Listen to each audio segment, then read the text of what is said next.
Well, hello everybody and welcome back to another episode of the Tenant Farmer. My name is David. Welcome. This is the second vlog that you joined us for. We're out in the Defender this morning. We are going to hopefully get some silage bales cleared up for the rest of the day and hopefully get the last of them brought on in. We just had to go and take a bit of a quick run out to a local feed merchants because they were about to wrap up and get rid of the last of their pig feed actually, and we needed a little bit more. So we made a quick trip, not too far, but we're stocked up now, so we're looking good. We try and keep our pigs feeding on free range really, so whatever they can find out in the fields, but we do supplement them a little bit just to keep that weight and conditioning up, because ultimately these pigs are going for into butchers boxes really towards the end of the year. So we want to make sure that we've got something to sell there really, ultimately. So that's what we're looking at. It's been a very busy couple of days since you were last with us. We had the contractor out there to finish up the silage wrapping. I'll put a picture of that up now so you can see the rig that he brought in. That is our local contractor. He does everything for us really that we don't do ourselves. A lot that we don't have a plow, so he does all of that. And any of the bigger, heavier jobs in the groundwork really that we might need, he looks after us with really, so that's fantastic. This yard, hopefully by the time that we finish today, it's going to look a little bit busier, so we have to be careful here. I want to stick this into here, but we're putting a few silage bales in this corner today, just to kind of get them out of the way. My mirror is filthy, I can't see a thing out of that side, and we're just going to try and get this backed in. We're going to park this up, and then we're going to jump into the 5400. You can see the last of the bales from over there have been cleared, and we just need to stack them up, and then we're going to go into the field in the back. We took a couple of headlands off just to get a few more bales. I wasn't quite happy with the number that we had, so we'll look into that as well. So onwards with the 5400. Some of our other bits of equipment around here, we got our water bowser and our, this is our relatively new to our sprayer. It's 21 meter equivalent. It's big enough for what we need. But it does allow us to get out and about a little bit and get all of our ground covered. Again, becoming as reliant as we can on our own operations without the need to bring in contractors is always going to be the main goal. So if I can continue to do that, I absolutely will. A few other bits and pieces that will be changed around here soon. The estate have granted us access into this little plot here. So we're going to take control of that in the next few months and actually just start to make that a little bit more productive. Right now, that can wait. I've got more important things to do. We've currently got 2 headlands knocked off through there, so it's probably around about 8 or 10 bales to get through in the field through the trees. We've been stacking our silage bales here. Just leave them one for what we're going to be making. We just leave them one high here really at the moment, but we're going to stack them up as, and keep them going there, and then we'll stick a few more down by the shed as well. I am in 2 mines right about now. And look how nice that massey looks in this weather. Isn't that just an absolute delight? I'm in 2 minds at the moment as to whether or not we will mow down this field that was a sheep field. And we've never had sheep in it at all actually, but that's shut. And we also need to, there's a lot more compaction in this field now, so that is definitely going to have to get worked over. But yeah, I could really look into mowing this field down. And it's got some grass on there. It's not too good a quality. I think I might just top it. I might just get that knocked off there and just start again with it really. It's not really good quality.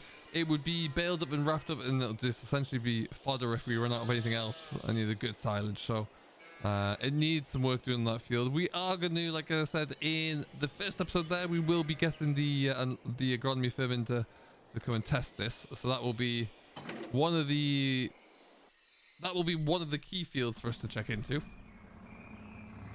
But yeah, let's just get this all unloaded here. And then we should be good to get cracking really. Just a one-man job really, so we've been taking us our time this morning to get a little focus on a few other bits and pieces, but there's not too many bales, so it's worked out quite handily.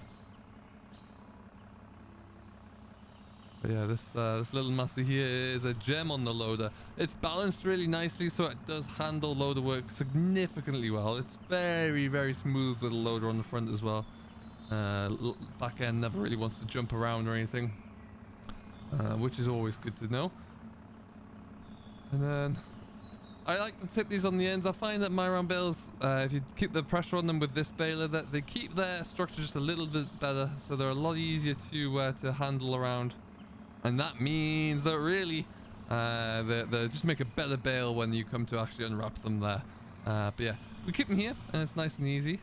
We used to just bring them in 2 at a time, really, on the back of the bale grab, and sometimes we'll still do that with hay, depending upon how many bales we make there. But this trailer that we picked up actually got fabricated from a local engineering firm, not all that far away from us, actually, by a couple called Johnson Brothers. They made this, and it's a grand trailer, but it's also pretty cheap, which is always something that I can enjoy when you know, budgets are hard to come by.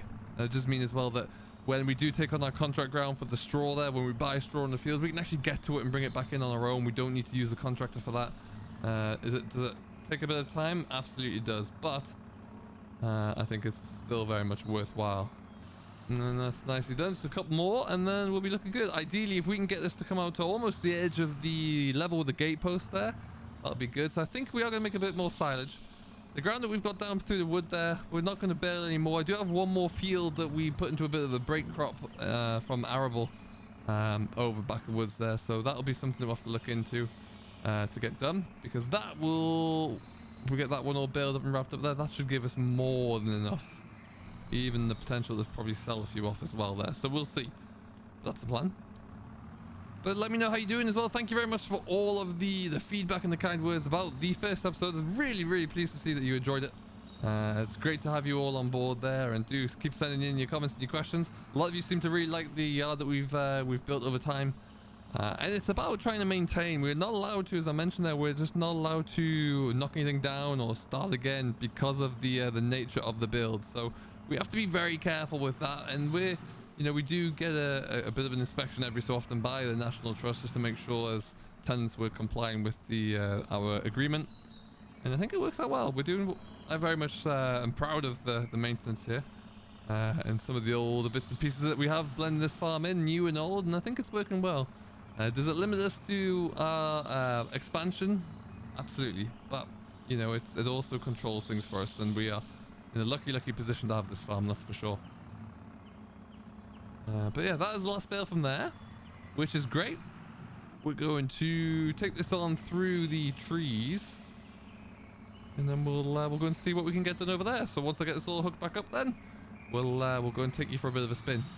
All right, so we have to be a little bit fiddly here. This is not the widest of entrances, so hopefully we can spin it around, and we'll have to see. There you go. This is not my first time.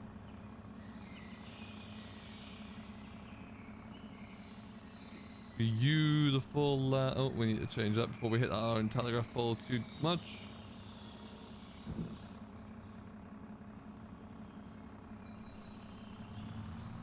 There you go. And we're through. So, as I said there, we came into here just to bale off a few more headlands to give us a little bit more. The rest of this was getting a little bit too dry, so we'll probably just leave it be for hay. We have the tedder on the back, or the woofler really, as I like to refer to it as, on the back of the Fiat. So hopefully this evening we'll get on into having a bit more of a blast around this. As you can see, it is catching a lot of sun here. It's going to dry out an absolute treat. But there's about maybe 10 to a dozen bales in here that we can get after. So nice little numbers to help us up. So yeah, that is going to be the plan for here. These are going to go back over into the main shed, or the main yard there, just so they're a little bit closer so we can feed up the cattle there, and then we should be handy. But yeah, what we will do is just get this one all done nice and quickly, and then we can move on to a bit of hay tedding for a summer's evening. What an absolute delight. This will go into bigger round bales, so we're going to go to 1.8 meter bales, I think. That's going to be the plan at least. A little bit less shifting around, and then, like I say, maybe a block or two of small square bales as well, just so we can keep a few clients happy with the horses, and we'll see how that goes. But I do have a lot of ideas that I want to do with that, and I'm hoping that we can try and make that possible, but I just don't know at the moment. We need to keep working away at that potential. A few other people in the area have thought and discussed it, but never really gone too far with the production for the equine industry. And not many people around here, in all honesty, have small balers left at the moment. They're all trying big things. So if we can make it work, then that's great for us.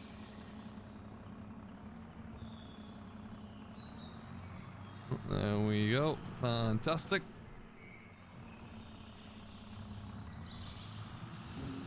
So we'll get this all stacked up. It won't take us too much longer, and then we'll take these back to the yard and show you where we're heading to next and what the next plan is. Well, alright, and we're all loaded up here. Only 8 bales, but it's another 8 to add on, which will keep us going for that little bit longer.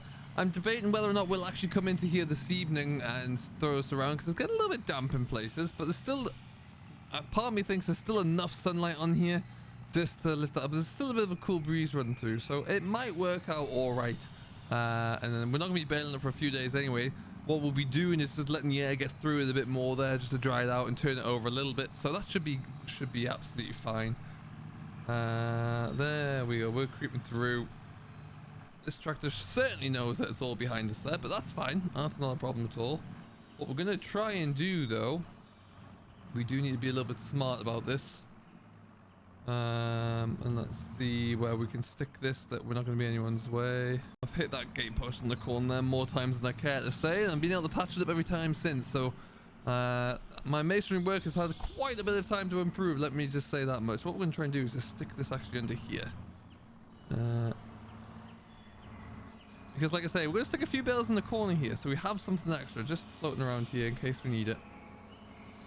That should about do it.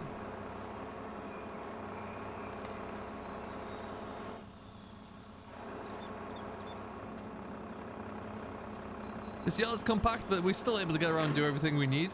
Over here is the tether. Like I say, this is what I know as a woofler, and these tines on the back just go through and lift up the swath, let the air get through it and kind of flip it over a little bit as well. We'll leave it fairly narrow as well, so it keeps it all nice and tight in the compact swath, so we don't have to come back through and rake it up or anything like that, which should be great, and then we'll be good to go. So that's going to be the plan there. Cattle think they're going to get fed again. Boy, have I got some bad news for them. Stuck a few ratchet straps on just to keep everything safe along the way. Wonderful. And let's see what we can get unloaded into here, shall we? If we get this done relatively quick there, we'll probably take that feed out just to get going. I think that should be a good enough start. But yeah, let's just get cracking along with this.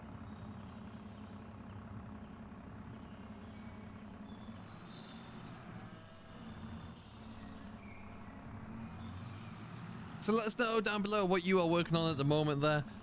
If you are still cracking along with harvest, it's getting late into the year though, so let me know what you're doing anyway. It would always be very intrigued to know. A few people in the local area have still got quite a lot of work to do, so it's always interesting, but we're going to keep pushing through here anyway. All of our harvest is done with the exception of our sunflowers. They're going to be next on the list, so we just need to see what that is going to entail really, because I'm not quite sure at the moment. But we'll figure that one out. I'm toying with the idea of getting a contractor to come in and do it. But also, I think that my class should be able to do it myself, really. It might just take a bit of time. The header's not really set up for it, and it's going to be a bit of a tangled mess by the time we finish. But in theory, there's no reason why it can't. So we might just see how we get on with that. Watch my trailer there. David, it's the ticket.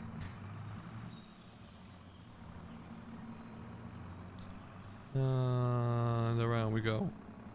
Like I say, we'll just drop a few into here. We're not going to try and fill up too much space at this side, but it's just nice to have them, a few bales here as well, just for when we need them. And also, because this is a hard stand there, any effluent that comes from it there, we do just drain off into the slurry lagoon as well, so it'll all get spread the same way.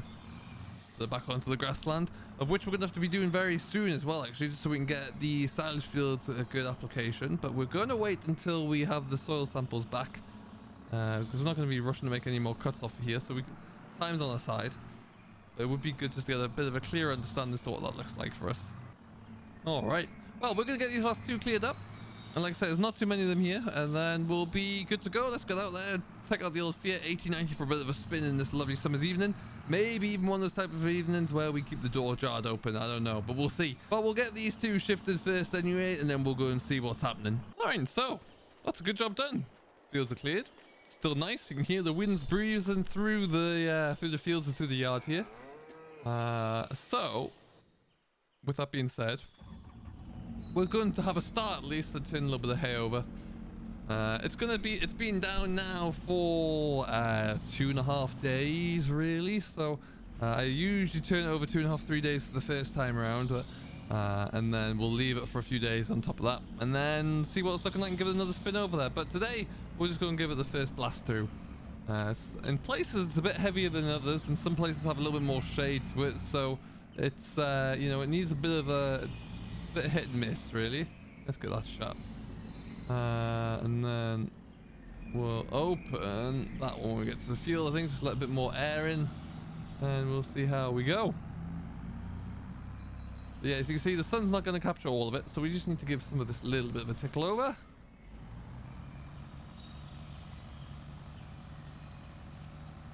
Excellent stuff.